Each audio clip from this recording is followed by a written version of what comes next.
ये कहानी एक साधारण मछुआरे एरिक की है जो रोज की तरह अपनी छोटी सी नाव लेकर समुद्र में मछलियां पकड़ने निकलता है। लेकिन उस दिन परिस्थितियां अचानक बदल जाती हैं। मौसम साफ होने के बावजूद कुछ ही मिनटों में चारों तरफ घनी धुंध छा जाती है और वह रास्ता भटक जाता है। तभी एरिक को दूर पानी में एक पुरानी और सुनसान सी नाव तैरती दिखाई देती है। उत्सुकता से वह अपनी नाव उस जहाज के किनारे बांधता है और अंदर जाकर देखने का फैसला करता है। अंदर कदम रखते ही उसके रोंगटे खड़े हो जाते हैं। पूरा जहाज बिल्कुल खाली, कोई आवाज तक नहीं, बस एक ऐसा डरावना सन्नाटा जो दिल की धड़कनें बढ़ा दे। अजीब बात यह थी कि जहाज पर सब कुछ बिल्कुल ताजा और व्यवस्थित था। खाना रखा था, बर्तन साफ थे, कपड़े सही से रखे हुए थे और कई जगह ऐसा लग रहा था जैसे अभी कुछ देर पहले कोई इंसान यहाँ मौजूद था, लेकिन वहाँ कोई नजर नहीं आ रहा था। एरिक जहाज के इंजन को चालू करने की कोशिश करता है, लेकिन वह बिल्कुल जवाब नहीं देता। इतने बड़े समुद्र में एक खाली जहाज से आमना सामना होने पर वह और भी परेशान हो जाता है। वह दूरबीन से आसपास देखने की कोशिश करता है,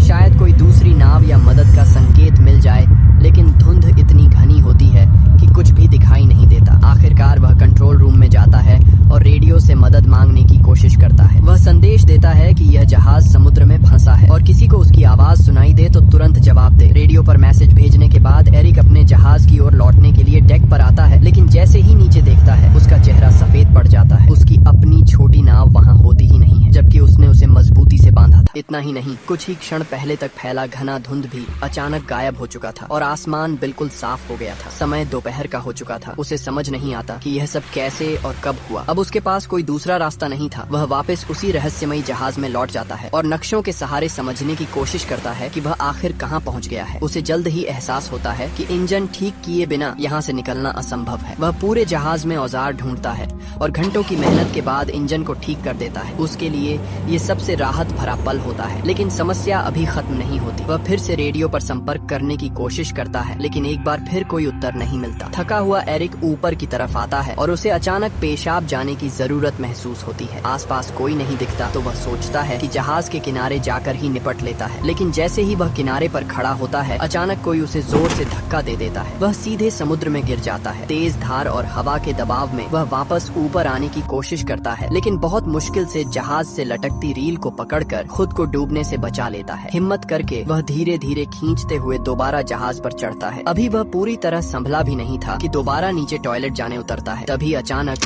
कोई जोर से दरवाजा बंद कर देता है। शुरुआत में उसे लगा कि हवा से ऐसा हुआ होगा, लेकिन जब वह बाहर निकलने की कोशिश करता है तो ताला अंदर से बंद मिलता है। यह देखकर उसकी सांसें अटक जाती हैं। वह ताला खोलने की हर कोशिश करता है, यहाँ तक कि जेब से एक सिक्का निकालकर भी खोलने की कोशिश करता है, लेकिन कुछ काम नहीं आता। अब उसे यकीन हो जाता है कि इस जहाज पर वह अकेला नहीं है। कोई है जो दिखाई नहीं देता, लेकिन हर पल उसके आसपास घूम रहा है। किसी अनजान ताकत का उसे परेशान करने का इरादा साफ नजर आने लगता है। वह जोर से चिल्लाता है, जो भी हो कृपया दरवाजा खोल दो, मैं सिर्फ देखने आया हूँ। लेकिन उसे कोई जवाब नहीं मिलता। डर और बेचैनी के बीच वह केबिन की ओर बढ़ता है और वहाँ पहुंचकर जो देखता है उससे उसकी रीढ़ में सिहरन दौड़ जाती है। फर्श पर खून के धब्बे, माहौल इतना डरावना कि कोई भी सामान्य इंसान वहाँ से भाग खड़ा हो। लेकिन एरिक हिम्मत जुटाता है, एक कैंची उठाता है और दरवाजा खोलने की कोशिश करता है। तभी अचानक पूरा जहाज जोर जोर से हिलने लगता है। ऐसा लगता है जैसे कोई बड़ा हादसा होने वाला है। वह डर के मारे ऊपर की ओर भागता है और एक खिड़की से बाहर झांकता है। सामने दूर से एक विशाल कार्गो जहाज उनकी दिशा में तेजी से आता दिखाई देता है। उसकी सीधी टक्कर इस जहाज से होने वाली थी। एरिक समझ जाता है कि अगर टक्कर हुई तो वह जिंदा नहीं बचेगा। वह किसी तरह ध्यान आकर्षित करने की कोशिश करता है। अपनी शर्ट उतारकर जोर जोर से हवा में लहराता है, लेकिन इतना विशाल जहाज उसे देख ही नहीं पाता। अब उसके सामने एक ही रास्ता बचता है, जहाज को रोकना। तभी उसकी नजर खिड़की के पास लटकी एक लंबी रस्सी पर पड़ती है। वह तुरंत एक उपाय सोचता है। रस्सी को बांधकर वह उसे पानी में फेंक देता है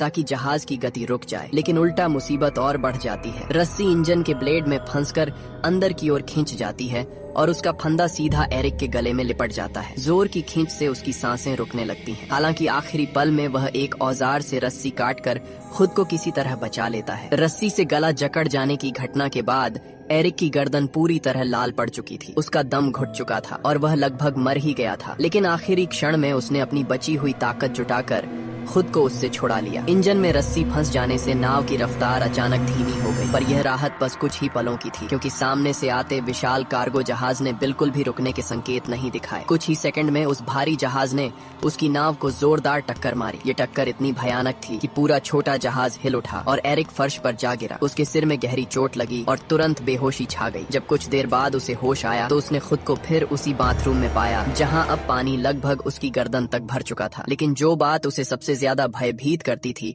वह यह थी कि यह पानी समुद्र का नमकीन पानी नहीं था, बल्कि एकदम मीठा और साफ था, मानो कोई जानबूझकर उसे मानसिक रूप से तोड़ने के लिए हर कदम सोचे समझे तरीके से उठा रहा हो। थक कर टूट चुका एरिक अब विनती करने लगा, जो भी हो कृपया मुझे यहाँ से जाने दो। लेकिन पूरे जहाज में वही खामोशी थी जो हर बार उसे और भी ज्यादा डराती थी। भूख और प्यास से बेहाल होकर उसने शॉवर से बचे हुए पानी को पिया, पर कुछ ही क्षणों में वह भी खत्म हो गया। जब उसने सिंक से पानी पीने की कोशिश की तो पानी का स्वाद बदल चुका था, अब वह खारा था। इसी से उसे अंदाजा हुआ कि कहीं न कहीं जहाज में रिसाव हो चुका है और समुद्र का पानी अंदर आने लगा है। यह समझते ही उसकी घबराहट और भी बढ़ गई, क्योंकि इसका मतलब था कि यह नाव अब ज्यादा देर पानी पर नहीं टिक पाएगी। उसने दरवाजा खोलने की कोशिश की, लेकिन वह बाहर से बंद था। ऐसा लग रहा था कि कोई अदृश्य ताकत उसके हर कदम पर नजर रख रही है और उसे बाहर निकलने से रोक रही है। रात होने तक पानी लगातार बढ़ता गया और वह बहुत थक चुका था। आखिरकार थकावट से उसकी आंख लग गई। रात में समुद्र पर तेज तूफान आया जिसने जहाज को भीतर तक हिला दिया और एरिक को कई नई चोटें लगी। सुबह जब उसकी आंख खुली तो पानी उसके चेहरे तक आ चुका था। मात्र कुछ ही इंच और वह डूब जाता। तभी अचानक उसे किसी ताले के खुलने जैसी एक धीमी सी क्लिक सुनाई दी। उसने जैसे तैसे हैंडल घुमाया और उस पल पानी का दबाव इतना भयानक था कि दरवाजा पूरी तरह टूटकर नीचे गिर पड़ा। इसी तेज बहाव ने उसे बाहर निकलने का मौका दिया और वह किसी तरह जहाज की छत तक पहुंच गया ताकि ताजी हवा में सांस ले सके। अब उसे पूरा यकीन हो चुका था कि यह जहाज सामान्य नहीं था। कोई अदृश्य दुष्ट शक्ति इस जहाज को नियंत्रित कर रही थी और किसी कारणवश वह उसे छोड़ना ही नहीं चाहती थी। शारीरिक और मानसिक दोनों रूप से वह टूट चुका था। नीचे की ओर पानी लगातार बढ़ रहा था और जहाज कभी भी डूब सकता था। इसी भय के बीच उसे एक तरीका सूझा। उसने जहाज में पड़े एयर बैग्स और टूटा हुआ बाथरूम का दरवाजा उठाया और उनसे एक छोटा सा राफ्ट तैयार किया। फिर उसने उसे अच्छी तरह बांधकर मजबूत बनाया और जहाज से खाना पानी और औजार इकट्ठा करके राफ्ट पर रख दिए। बिना पीछे देखे वह उस जहाज को छोड़कर राफ्ट पर बैठकर समुद्र में आगे बढ़ने लगा। लेकिन कई घंटे बीत जाने के बाद भी वह उस बड़े जहाज से ज्यादा दूर नहीं जा पाया। सबसे अजीब बात यह थी कि वह जहाज जिसे वह सुबह सुबह डूबता हुआ देख रहा था अब भी उसी हालत में बिना हिले डुले खड़ा था। उसे समझ नहीं आ रहा था कि इतना बड़ा रिसाव और इतना पानी भरने के बावजूद यह डूब क्यों नहीं रहा। तभी उसके दिमाग में एक विचार आया, अगर ये अभी तक नहीं डूबा तो क्यों ना इसे ठीक ही कर लिया जाए। वह वापस जहाज के पास लौटा और सबसे पहले रिसाव को ठीक किया। फिर पाइप और औजारों से एक अस्थायी पंप तैयार किया और धीरे धीरे जहाज में भरा पानी बाहर निकाल दिया। इसके बाद उसने नाव के बाकी हिस्सों की भी मरम्मत की ताकि आगे कोई दिक्कत न हो। काम पूरा करने के बाद वह फिर रेडियो पर गया और मदद मांगने की कोशिश की, लेकिन इस बार भी कोई जवाब नहीं आया। थका हारा वह फिर कंट्रोल रूम में लौटकर नक्शों को देखने लगा। जब उसने इंजन चालू किया तो उसकी उम्मीदें फिर टूट गईं। जहाज एक इंच भी नहीं हिला, मानो समुद्र ने उसे अपनी जगह पर चिपका दिया हो। वह पूरी तरह टूट चुका था कि तभी उसकी नजर दूर एक और जहाज पर पड़ी। यह देखकर उसके अंदर फिर से आशा की एक किरण जाग उठी। उसने तुरंत राफ्ट उठाया और पूरी ताकत से उस जहाज की तरफ बढ़ने लगा, लेकिन अचानक वह जहाज खतरनाक तरीके से उसकी ओर बढ़ने लगा, मानो कोई अदृश्य हाथ उसे एरिक की ओर धकेल रहा हो। एरिक ने रफ्तार बढ़ाई पर बड़ा जहाज और तेज हो गया। टकराने से ठीक पहले एरिक ने आखिरी कोशिश करते हुए राफ्ट से छलांग लगाई और समुद्र में तैरते हुए दूर जाती एक और नाव की ओर तैरने लगा। लेकिन जब तक वह वहां पहुंचा वह नाव पूरी तरह गायब हो चुकी थी। उसे अब पूरा यकीन हो गया था कि इस रहस्यमयी जहाज पर कोई बुरी शक्ति है जो उसे किसी भी हाल में यहाँ से जाने नहीं